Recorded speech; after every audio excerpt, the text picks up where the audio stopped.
everyone, my name is Vuvu and this is Vuvu Vena Reads. If you are new on here, please consider pressing the red subscribe button down below. But if you are a returning subscriber, welcome back fam. And today I'm bringing you an easy, simple wrap up video, which I'm hoping is going to be consistent on here this year. So it's basically all the books that I read in the month of January. Vuvu Vena _reads is an amazing book reviewer, also YouTuber. She reviews books on YouTube, and if I'm not mistaken, she also has a blog as well. So please, if for your connection with literature, get in touch with or follow at VUVUVENA _reads.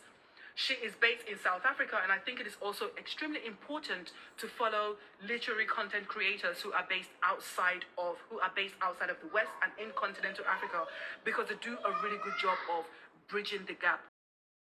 We appreciate you, Vuvu, for bringing us Turning Pages and for bringing us your BookTube channel. You know, this is a chance for people to actually see some people that I really enjoy. Please consider pressing the red subscribe button down below. And if you are returning, welcome back fam. Vuvu, you're amazing. Thank you so much for your time.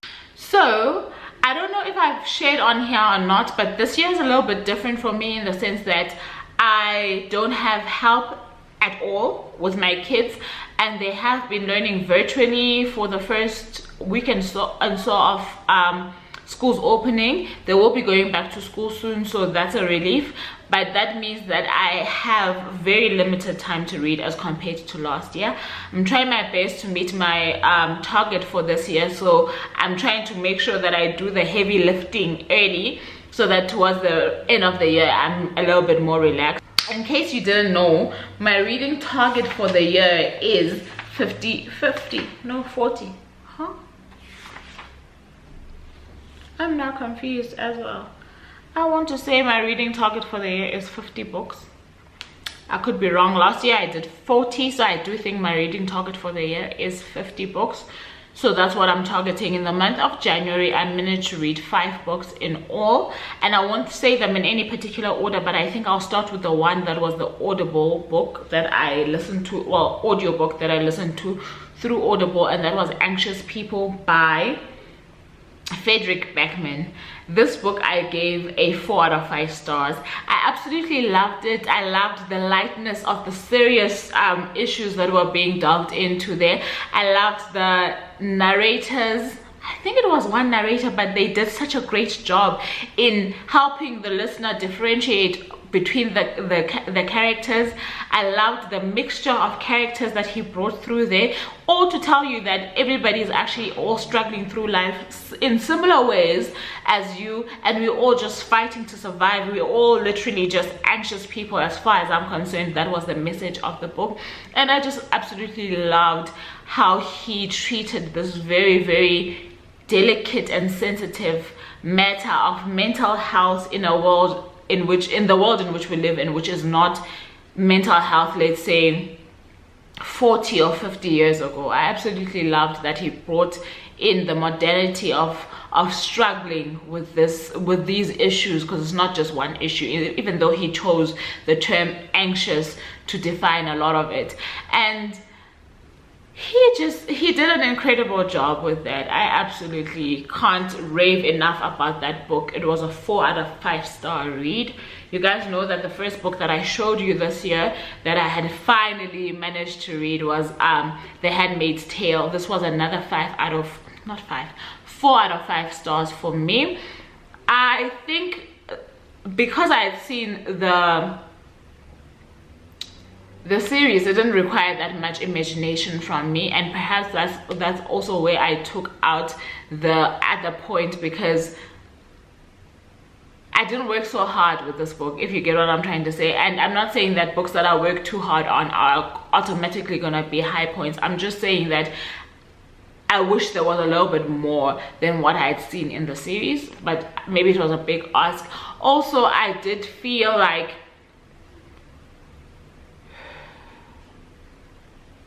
to some extent you get the point of the plot and the story, but the story still continues, and in continuing nothing really changes in the narrative, if you get what I'm trying to say. And for me, that also left that hole something more could have been done here. The series does fulfill those parts in you that are a little bit more curious, or a little bit, the parts in you that need a little bit more. I feel like the series does meet those needs. But she's an excellent writer. I can't take that away from Margaret Atwood.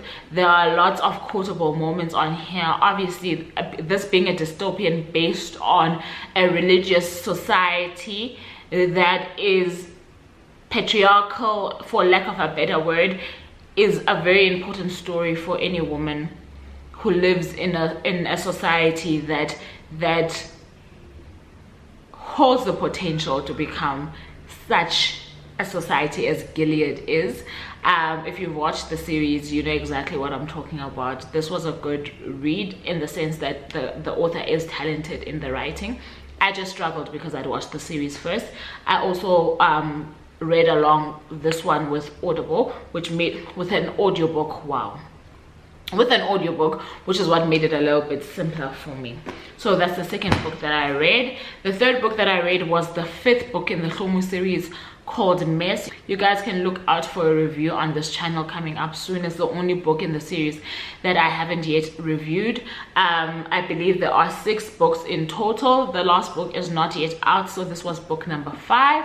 This was another 4 out of 5 stars. If you recall, I gave book number 3 and book number 4 5 out of 5 stars. So this was a 4 out of 5 for me. And it's not because of what happens, because believe you me, a lot happens. A whole lot of a mess happens, and I'm still recovering. If I'm being honest, I'm not 100% settled with this book. I really am not. And it's not the author, it's the story that she's telling. I'm not too happy about that story, but it is what it is. But I guess we have to take it and see what happens in the last book. But I think my my 4 out of 5 is because of the story and where it went. And like I said, the wealth of the story that Dudu is telling is that she could literally take it anywhere. And then this one focuses on one of my my favorites from the beginning, which is Mqoqi, and I don't like what she did with the character. I really don't, and I think I'm a little bit hurt inside. I understand it, don't get me wrong, it's not random, I understand it, but I don't like it. So that's me with this one, but we will chat about it when I do the review. So this was a 4 out of 5 star read as well. The other book that I did pick up this month was the Danielle Foss by Susan Gregory. This I really just wanted to get into because I wanted to get an understanding of just the basics of the fast, and I absolutely love the fact that this comes with a kind of menu guide for 21 days. So this is for a 21-day fast. It's got a menu guide. It's also got a 21-day devotional. Will I or will I not use it? That's still debatable, but the fact that I have access to something like that in case I feel like I'm overwhelmed or I don't know how to navigate this, or I have forgotten by the time that I want to start the fast, at least I know that I've got this guide handy by my side. So, and it's got quite practical guidelines. However, I don't feel like it's stuff that you wouldn't have discovered on your own, except for the meal plan, like I'm saying, and the devotionals. The rest of the content is not anything new to you, I don't believe. Anyway, I gave this one a 3 out of 5 stars.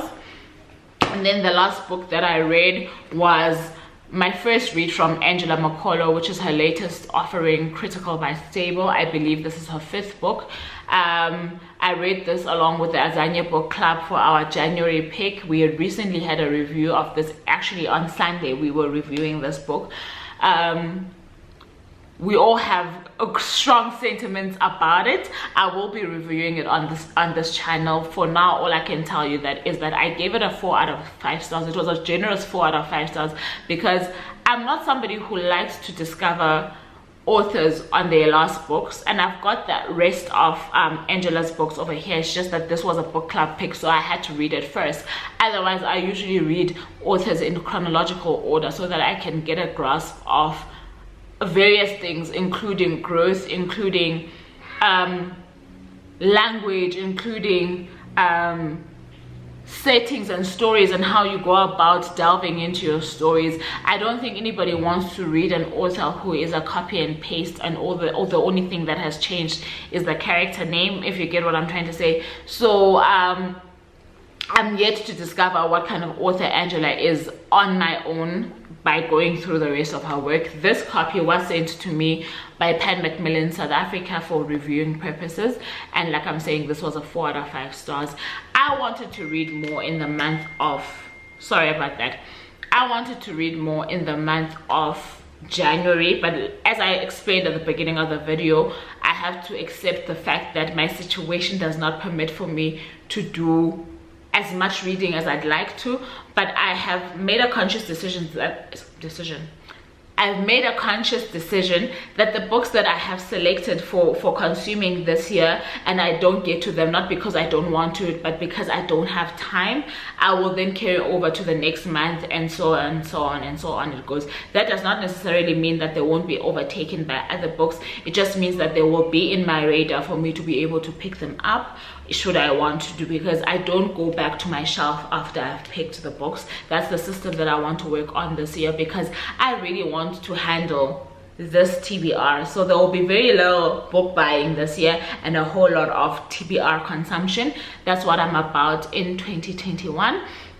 So without rambling any further, those are the books that I read in the month of January. So it puts us on 45 books to go for the year, and I think that is a great start. And I'm hoping that February will be a whole lot kinder in terms of how much I read. I had wanted to keep a little bit of a theme for Black History Month, American Black History Month, this which is February, which is this month. But I think because I am trying to finish books on my TBR and to get to books that publishers have sent, I don't have that privilege this year. However, it is something that I would love to participate in, because there are certain books that I still have on my shelf that I haven't consumed that have to do with American history that I'm very curious about. Let me not ramble. Without any further ado, that's all I had for you for today. Thank you so very much for joining me and choosing me. I really do appreciate you. Don't forget to like, share, comment, and subscribe. Until next time, I love you very much. Bye now.